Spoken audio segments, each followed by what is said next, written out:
Welcome to the C-Level Strategy Series with Jon Arnold. This series delves deeply into the issues business owners and leaders face each day as they operate their businesses in a post-pandemic world. Don't you believe that hiring the best man, woman, or transgender person, regardless of color, would satisfy that, or no?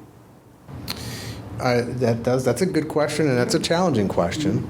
And I think we want to create a system whereby that pool of talent is equitable. Yes, we need to hire the best people for our organizations. That pool is what probably needs to be more equitable. And how do we help fill that pool with a diverse group of equally talented people? So I am going to harken back to my days at the chamber when Herrmann, the plant manager from GM Lordstown, was the chairman of Grow-Mahoning Valley. He talked about his early days at Saturn, and if you remember, the Saturn was a burner, and it caught on fire, and he had said very bluntly that in his history in the automotive industry, you didn't turn those stories around. Once that got out into the public, you were not changing anybody's mind. They could fix the problem. They knew what the problem was. It required a recall, but people ignore, for whatever reason, people ignore recall. So they brought together a very diverse team. It was not a typical GM team of white male engineers. No disrespect to white male engineers, but they brought together a truly diverse group of people to come up with a solution of how to get the owners of these cars to bring them back for the recall. And this diverse team came up with the idea of giving a $100 rebate, a $100 gift card to Walmart, and they would actually, when you brought the car in, they'd take you to Walmart, you go shopping, and then they'd come back and pick you up when the car was done. He said that a non-diverse team never would have came up with that solution, but because of that solution, they were able to fix the problem and get past that for the Saturn. So is that best person necessarily the best person for the organization, or is having a diverse workforce that can see the world slightly different better for the organization? You're never going to come up with an apples to apples comparison there. I think you have to look at the big picture, and again, it's always going to be that internal barometer, but I don't think it's as simple as saying, you've got this degree and this degree and this degree, so therefore you're the better person. And everybody does bring unique strengths, whether they're the athlete or the first chair in the clarinet section, they have a story to tell. But that suggests there's more to it than that, because, and this is very similar to conversations we have about a lot of things internally, and everybody, I'll get ready to say something, they go, here it comes, it's his favorite saying. I said, why do we have to pick? Why is it an either or? You've just stated, it's an either or. When can we find the optimum way of making the best choice?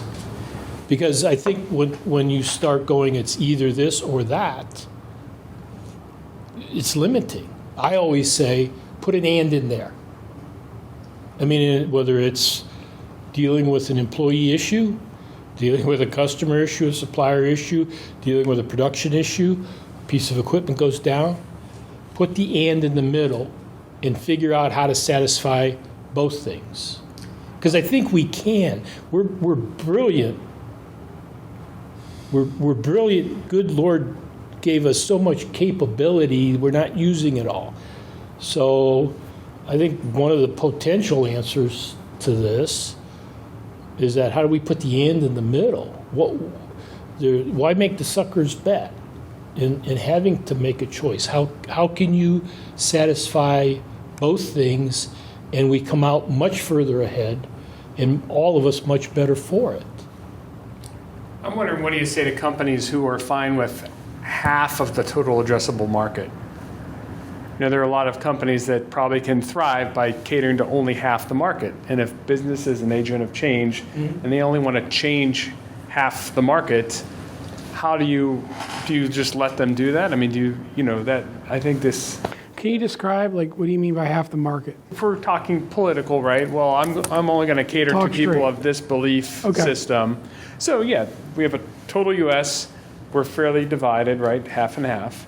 And a lot of companies are like, well, screw the other half. I'm going with this half. And they just drill in, and you can make a lot of money focused on half the market.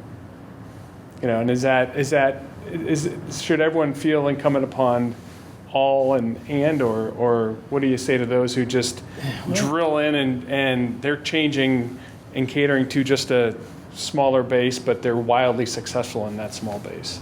You're talking more on the market side, right? Yeah, I'm talking really the commercial side of the business. Yeah. So, all of the discussions over cancel culture and all of those very difficult conversations, and I wish I had. I wish I had a magic wand to fix those kinds of things. I think Bob spoke wisdom earlier when he said focus on the things that you can change, and that's really what you can do. And I don't know that in the long run, I don't know that focusing on a specific market is a solid long-term strategy, enduring strategy. yeah, for any particular company, but there are only so many brick walls that I'm willing to bash my head into. Thanks for watching the video. Be sure to like, subscribe, and hit that little bell for notifications. And also make sure to connect with us on Twitter, Facebook, and LinkedIn. For all of your business news, visit businessjournaldaily.com. For all of your arts and entertainment news, go to afterhoursyoungstown.com.